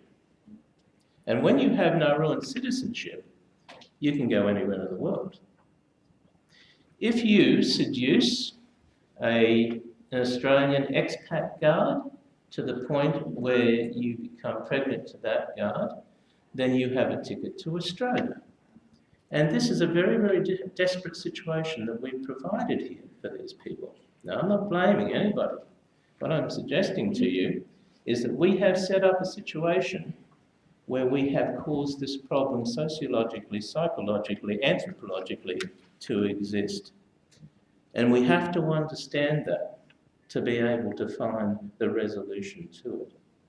And I'm not going to pretend that I know the resolution to that, but I would suggest that certain things have to change on Nauru, particularly amongst the young male guards, before this particular impasse is resolved.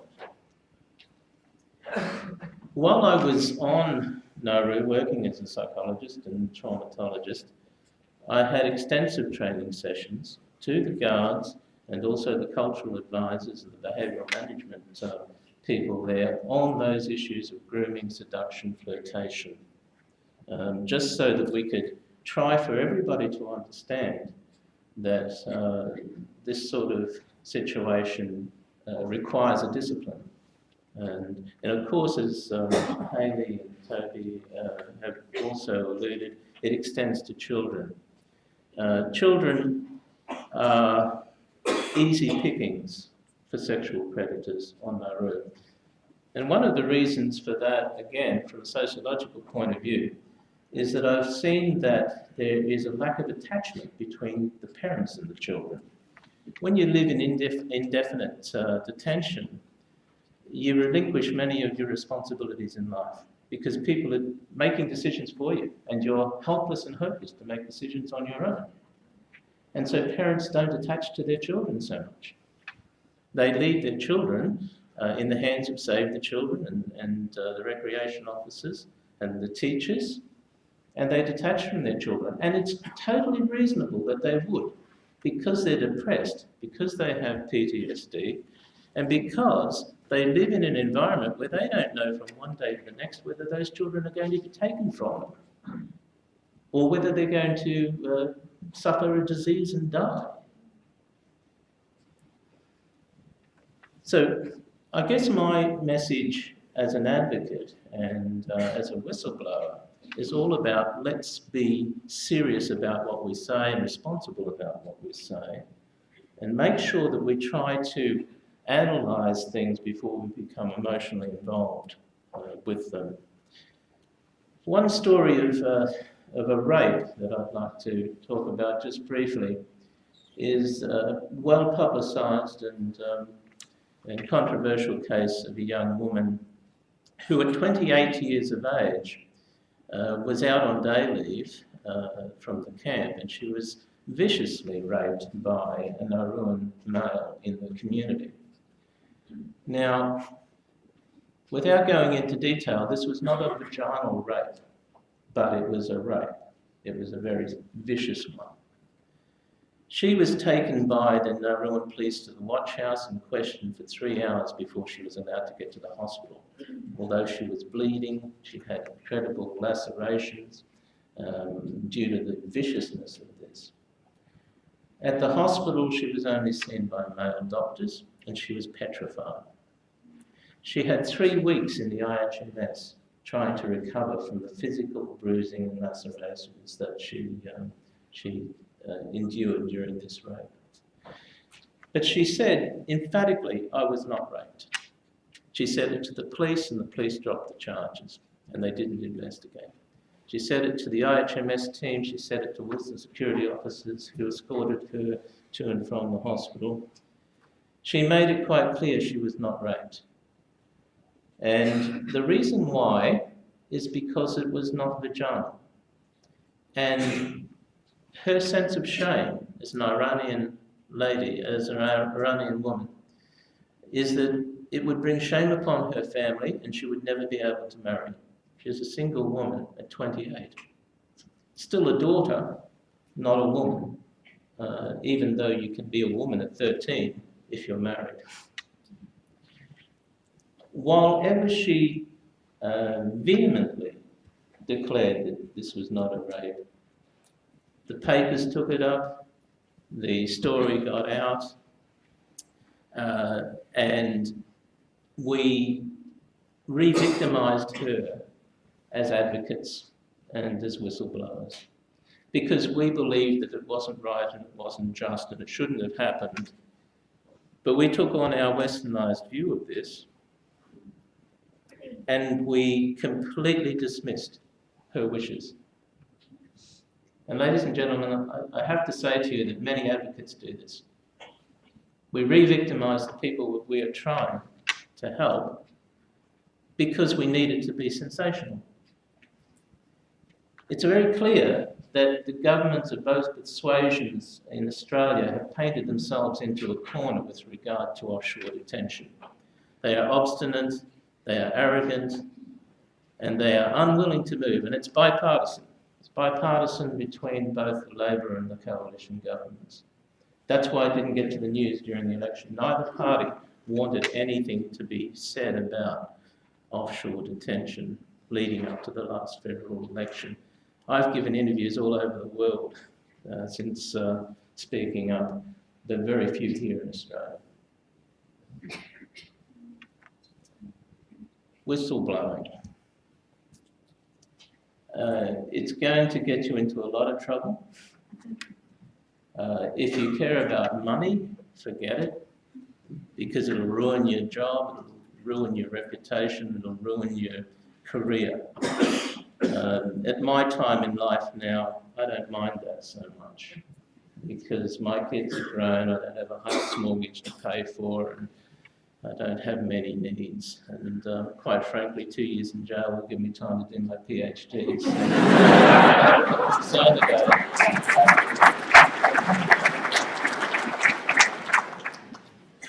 In May this year, early May, I met with David Marr and Ben Doherty from The Guardian. And at that point, I handed over to them 2,000-page dossier on every incident report from Wilson Security, Transfield Services, and Save the Children Fund for the 12 months between July 14 and July 15.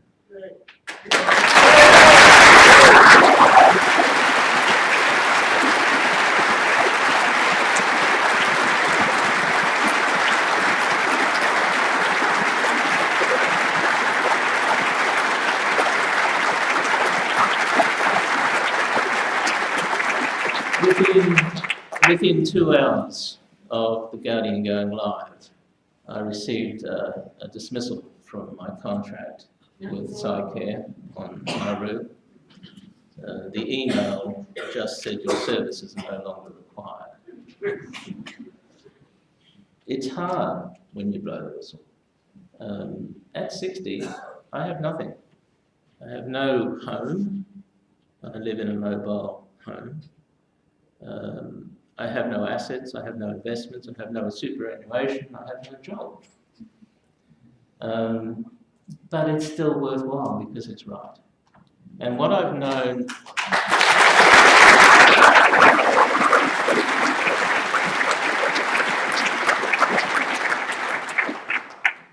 all my life is that the one thing that's more important than all of that is integrity.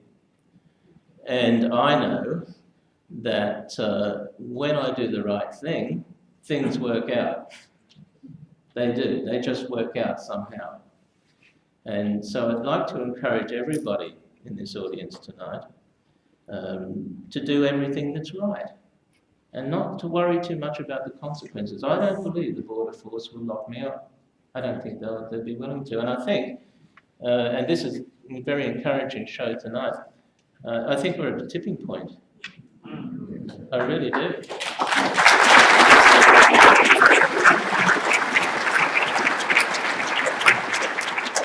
And they just can't lock us all away. What a humiliation that will be to a brand new government fighting on 76 seats. So, ladies and gentlemen, thank you, and eager to take your questions. But Jane's going to organise that as a panel, all of us. Thank you.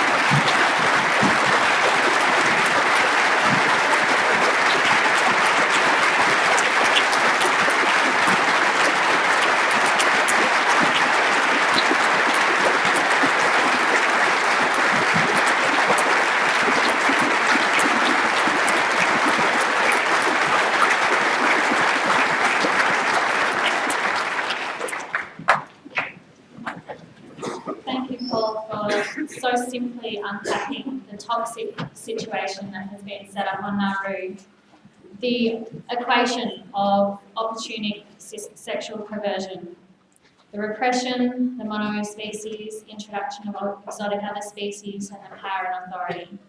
And thank you also, because it's good to also be reminded that of the harm that we can perpetuate, and to step back and think about our actions, even as advocates with the best intentions. I know a number of SAVE staff this week have been in very intense discussions about those very things. I'm going to invite the panel members to stand and join me up here. And we're now going to open up for questions to the panellists. Please keep in mind that the panellists are risking 2 years incarceration by speaking out, and therefore may not be able to respond to all questions. We thank you for understanding this, and that not all questions will be able to be answered, and that a diversity in questions will be sought. For those who would like to ask a question, please come down here to the front on the right, where the microphone is. I would like to give fair warning that this will be filmed by Sky News, and that's why we need the questions asked down here.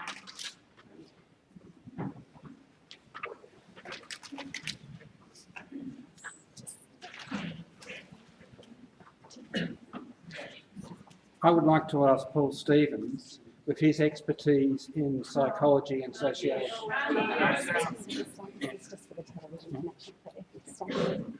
I would like to ask Paul Stevens with his expertise in sociology and psychology, how we would suggest we engineer for our politicians to do the right thing.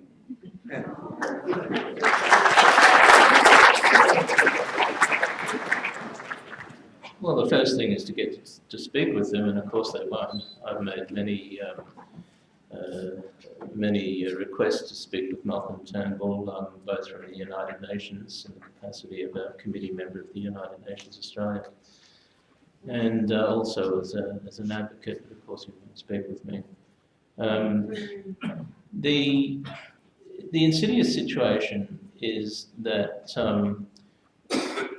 that we do have this tension between advocates and the government, and while that's the case, the government will retreat back into its corner. There needs to be a conversation about this, and I'm encouraged by Father Frank Brannan's view of this. He seems to have got past all of the hype and actually started to look for a resolution to this. There are only 2,000 people that we're talking about, and we've long since ceased to have a potency as a message to people smugglers. It's just a legacy of people now. It's a warehousing of people. And it would not hurt to take those 2,000 people back here into Australia, and I'm sure it can be done.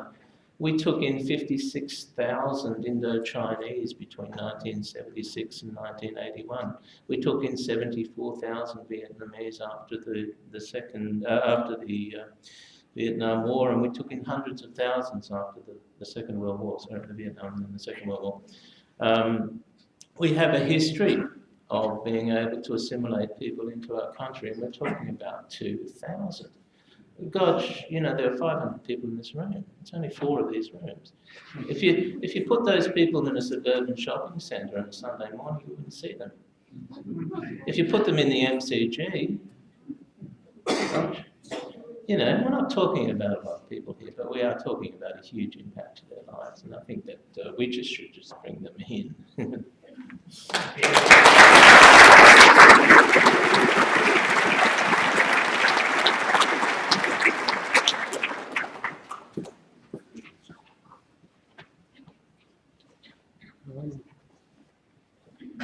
You painted a very coherent picture of the situation on Nauru and the effect on the guards, the corrosive effect of the institutions we've created on the guards.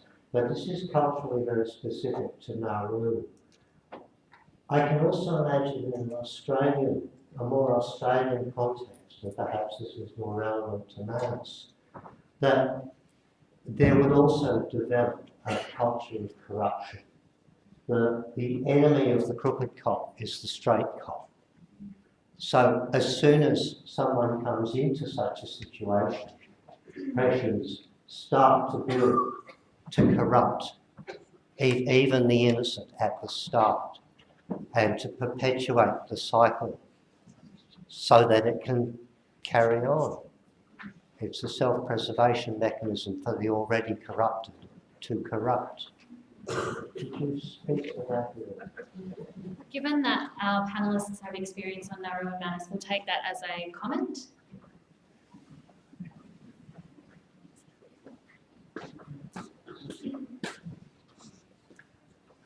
Thank you, each and every one of you. Sorry, I have a cold. For your amazing courage, your integrity. You guys are my heroes. Thank you.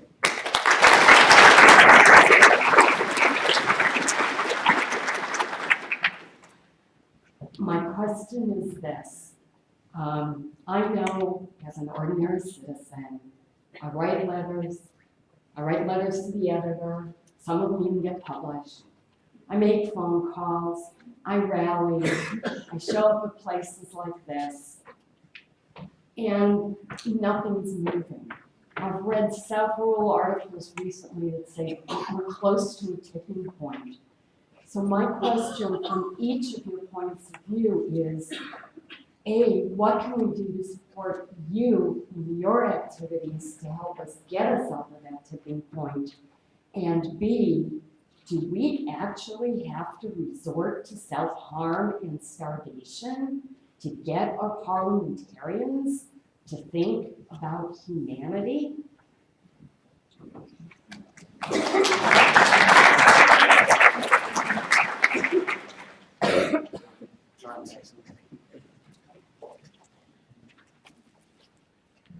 Thank you. It's that's a really hard question to answer, I think.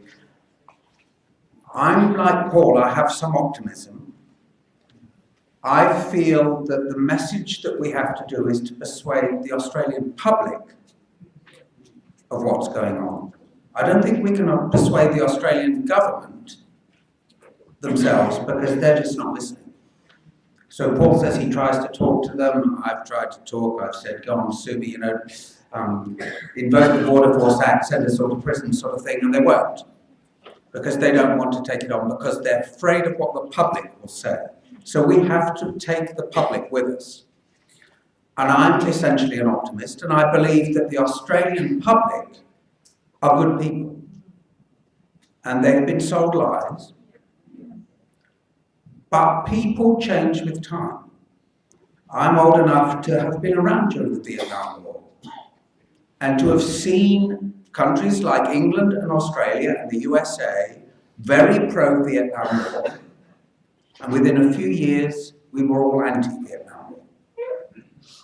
So people can change. People can understand the morality, and it's up to us to convince people. What can individual people do? I applaud what you're doing. That you write to the newspapers, that you write to politicians because they have to reply, and that you keep up that barrage. I say to people like this, audiences ask me, well, what can I do on a very personal level? And I say, how many of you actually know anyone seeking asylum? I know the panelists do, but how many of you even know any Muslim people? Because Pauline Hanson and her crew are most popular in places where there are fewest Muslims and fewest asylum seekers. And yet when you get to know asylum seekers, Muslims, they're real people like us. They're good and bad, angry and sad. They're real people, so get to know.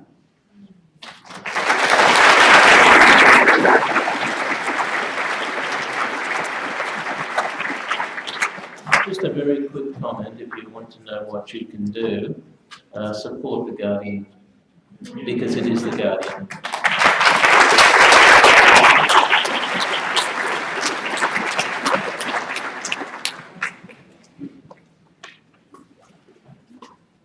On the release of the Guardian report, the government PR department went into overdrive immediately to start to demonise whistleblowers. Also, they looked at the reports and said the reports were unsubstantiated. They were old reports. They had already been dealt with, and they were very, very dismissive.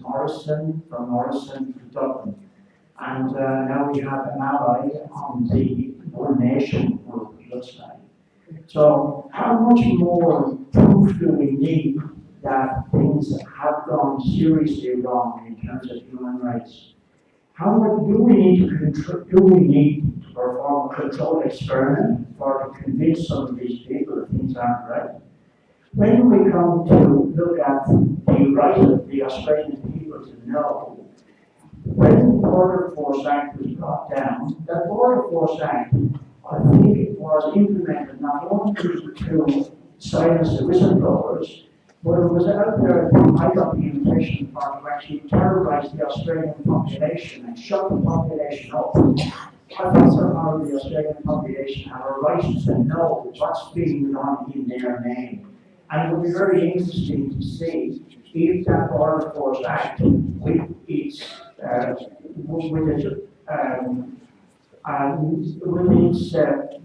provisions for to silence the whistleblowers, would it withstand a legitimate, or would it withstand a high court challenge in relation with legitimacy?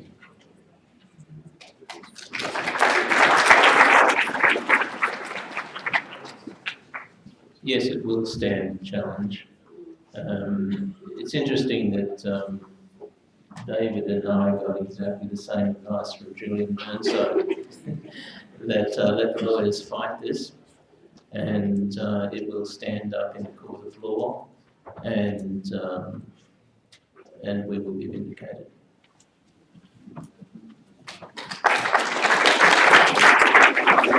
I'd like to add to that. I think the evidence is out there. We've had Forgotten Children's report, we've had parliamentary inquiries, we've had reports right back in Howard's era of what damage is done in detention.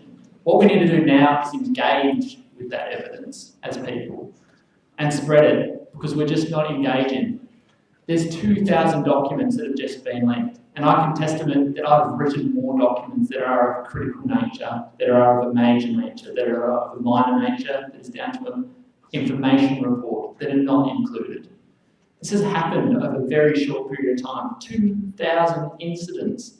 Just imagine if that was in Australia. would only need one incident for a huge investigation to happen. 10, the place would be shut down. We've got 2,000 here. There is no more evidence we need. We need action.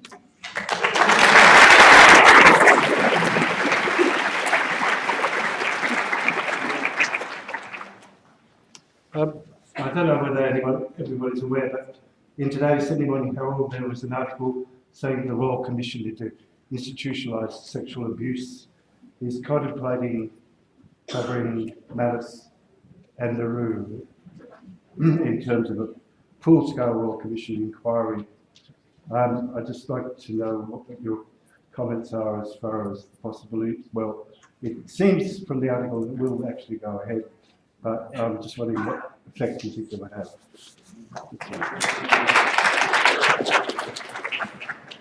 The Royal Commission won't happen. And the reason it won't happen is because the Australian government says that this is a Nauruan and a PNG responsibility. That the Nauruan government is in control and in charge and is the single authority on Nauru, and the Papua New Guinea government is in charge of the regional processing centre on Manus Island. Now, whatever that is the case, I mean, if you ask the Nauruans and the PNG, they'll say, no, it's all Australia stuff. But whatever the government hides behind this lie that they're not supporting and making provisions on Nauru and Manus Island, we can't have a Royal Commission into a foreign country's activities. And so that's going to be the technical loophole, ladies and gentlemen, through which the government slips. And so we've got to put it on their agenda and say, look, every bottle of drinking water, every roast meal, every litre of fuel that goes in our cars comes from Australia. Australia supports entirely the population of Nauru in every aspect of sustainable life. If not for Australia, Nauru's dead. It's a dead island. Nothing grows there. There's no jobs there. People are all unemployed, and it's bankrupt. So not only do we run the centre on Nauru, but we run the island. And on Papua New Guinea, the rents that we pay there for the land in the Lombron naval base are astronomical. $900 per day per transferee. The Bibi Progress that was parked at Lombron, the naval base, cost the Australian taxpayer $66,000 a day. The mess kitchens on Nauru and Manus Island have $1 million a month budget, and there are 6 of them. There are 150 vehicles that need fuel at $2.50 a litre. There are 3,000 staff that travel 2 weeks on, 2 weeks off, paying $1,600 a journey on Nauru Airlines. And astronomical rates, rental rates, for the land that our centres sit on. So if we don't run those islands, then I can tell you they wouldn't exist without us.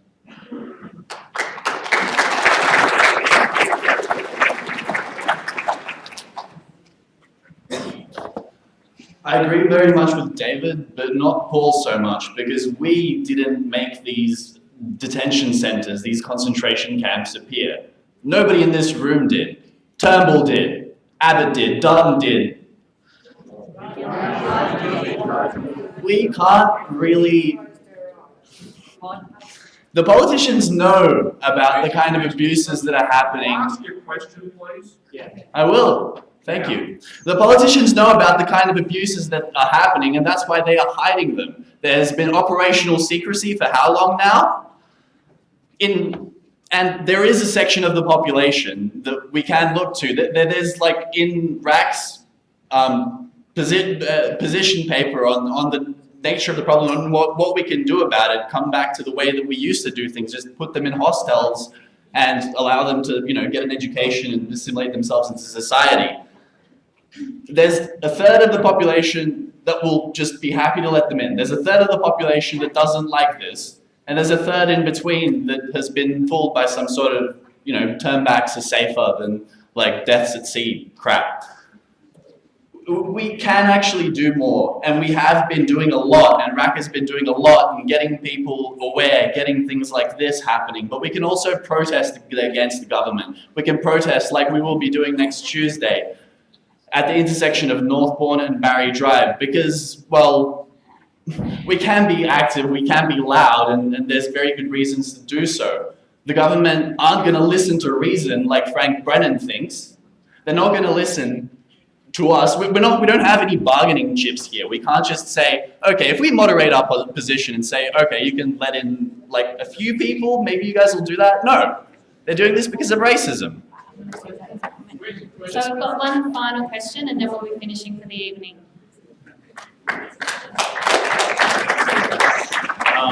That's everything from me. It's being tonight, but it is very nice to see something like this. My question is just regarding just young people like me and a lot of people in this room. I just wanted to know what you think that we can do about the situation, especially given, even in our context, we've had a story published in Maroon today about ANU hiring Wilson Security. Yeah. And I just want to know what you think us as students can do about the situation.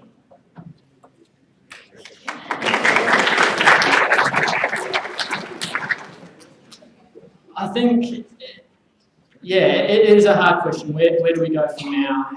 How do we get sort of that we're understanding, we're starting to engage with this material? And I think it starts with conversations. It starts with conversations with friends. It starts with conversations with family, and that's where it's got to have to come from there. Like David said earlier, it's got to come from the people. We've got to bring the people with us on this. And it also comes, I guess, supporting and sharing things that you hear, making sure other people are engaging with it. Because I guess today there is so much information we hear, and it is very easy to switch off to it because it is just another report of abuse. But I guess the hard thing that we've got to do is actually fully engage with it and understand what's going on. And really, we've got to work towards transparency, because if there's transparency, I can tell you this would not exist. If you've seen what I've seen, if you've seen what these guys have seen, these centres would be closed tomorrow.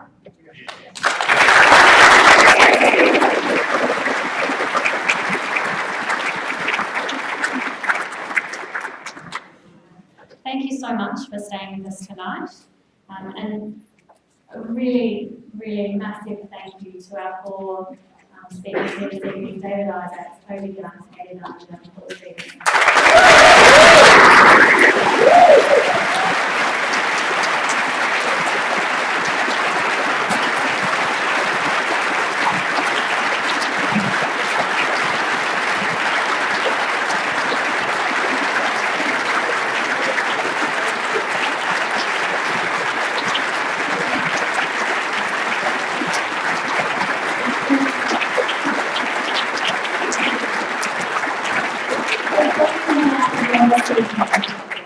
There's been a lot of theme and question about what can we do.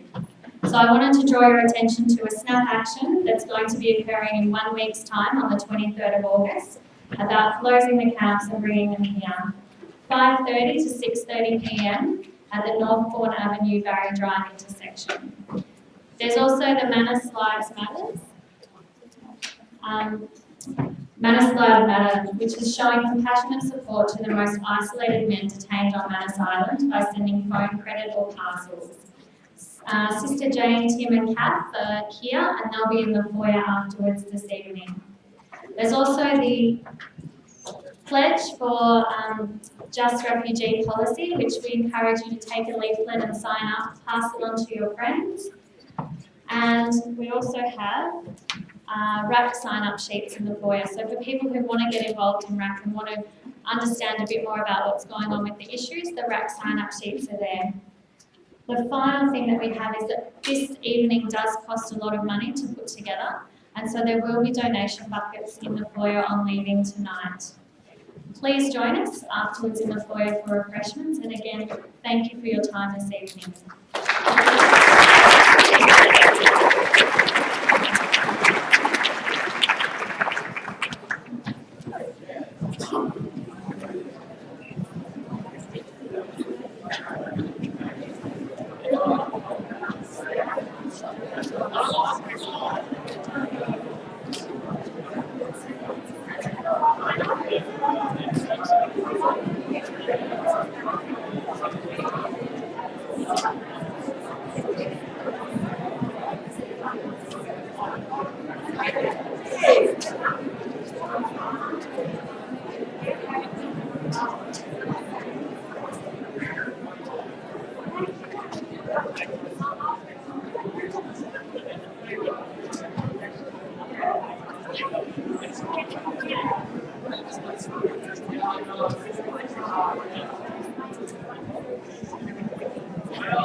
Hello, how you doing?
I'm so sorry. I absolutely.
But he's recognized.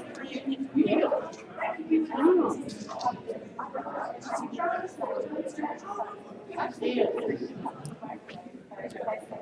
Yeah. Because he was I tried to and I had, 10 minutes. And I did so because she couldn't tell me what someone else was because I thought, I'd like to have this so important.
So what did you say for reason?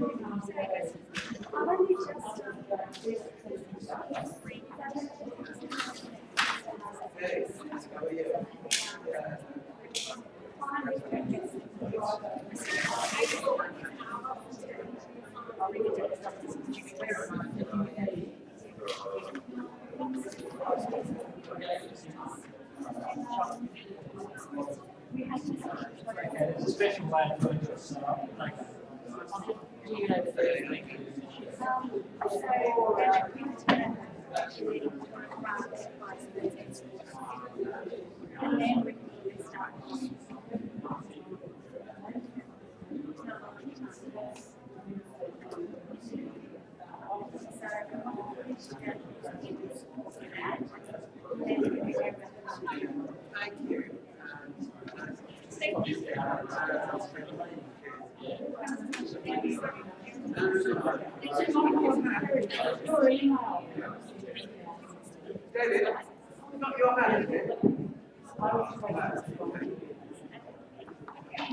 Just to say. yeah, no, I said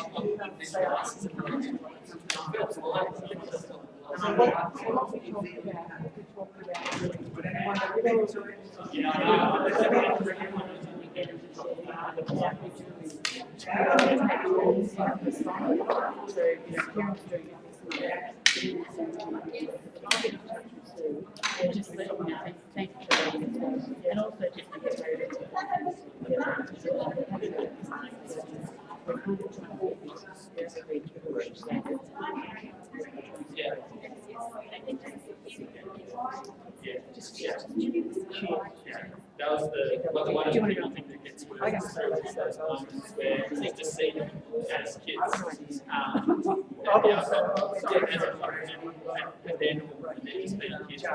Thank you for the I guess that's such a less efficient way to provide those moments. Which are also very interesting comments.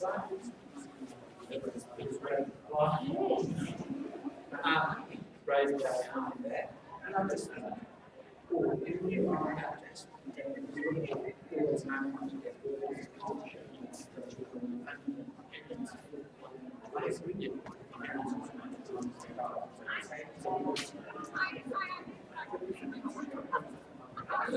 but it's quite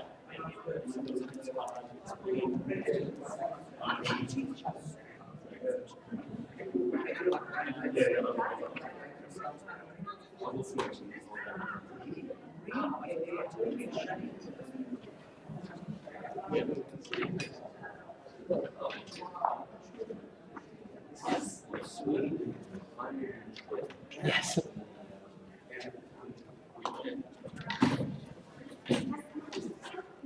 Now we've actually been live streaming this event to the other room, so I'll just stop that.